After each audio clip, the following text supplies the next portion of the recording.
और कांग्रेस लीडर भूपेश बघेल की press conference में आपको लिए चलते हैं। कल लखीमपुर की जो घटना है उससे पूरा देश आंदोलित है।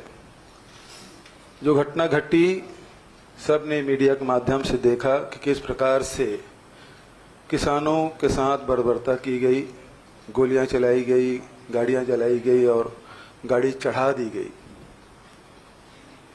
दरअसल में ये भारतीय जनता पार्टी की सोच रही है। ये सही मायने में कहा जाए तो भारतीय जनता पार्टी अंग्रेजों से प्रेरित, उसके प्रेरणा लेकर ही ये राजनीति कर रहे हैं। आपको स्मरण होगा कि 1917 में गांधी जी ठेका खेती के विरोध करने जो चंपारण गए थे। 1919 के जलियांवाला बाग को कोई भूला नहीं।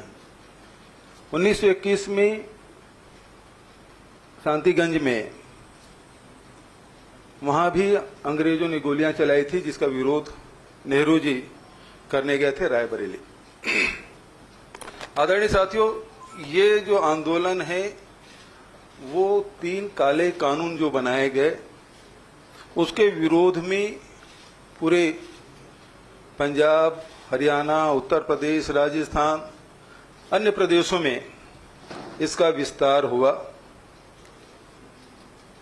ये 3 काले कानून के खिलाफ में विभिन्न राज्यों ने विधानसभा में भी प्रस्ताव पारित किया, जिसमें पंजाब, राजस्थान, छत्तीसगढ़, पश्चिम बंगाल और तमिलनाडु जैसे राज्यों में इसके खिलाफ में प्रस्ताव पारित किए गए।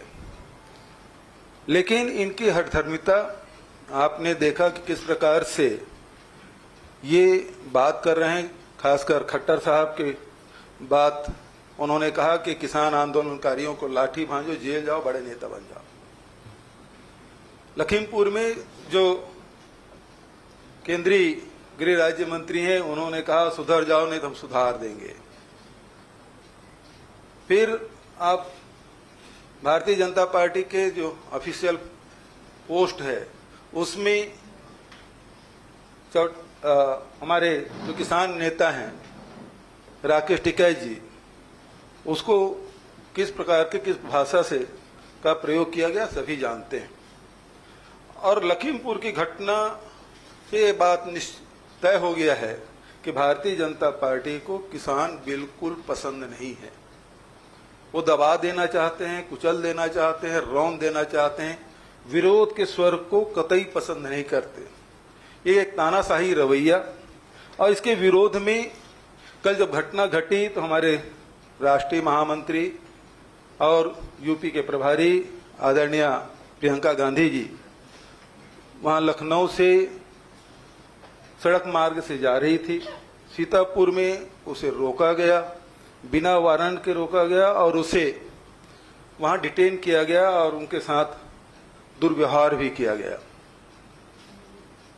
उसी प्रकार से जब ये घटना घटी तो मुझे भी, क्योंकि ऑब्जर्वर हूं, मुझे आईसीसी से निर्देश हुआ कि मैं उत्तर प्रदेश जाऊं और वहां लखनऊ के लिए मैंने जाने की व्यवस्था की, तो मुझे भी लखनऊ उतरने नहीं दिया गया। सारे विपक्षी नेताओं को या तो गिरफ्तार कर लिया गया है या घर में नजरबंद कर लिया गया।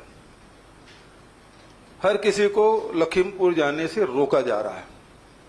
सवाल ये उठता है, क्या उत्तर प्रदेश में आम नागरिक के अधिकार छीन लिए गए हैं?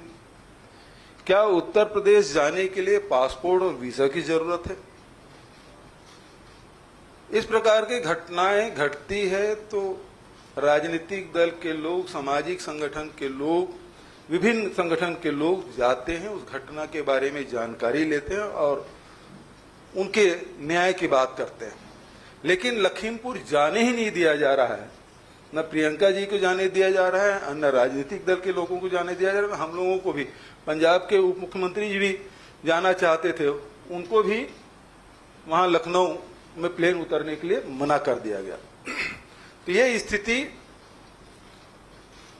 ये बताता है कि किसानों के खिलाफ किस कदर भारतीय जनता पार्टी किसानों के खिलाफ है और वो किसी भी विरोध को बर्दाश्त नहीं करना चाहते।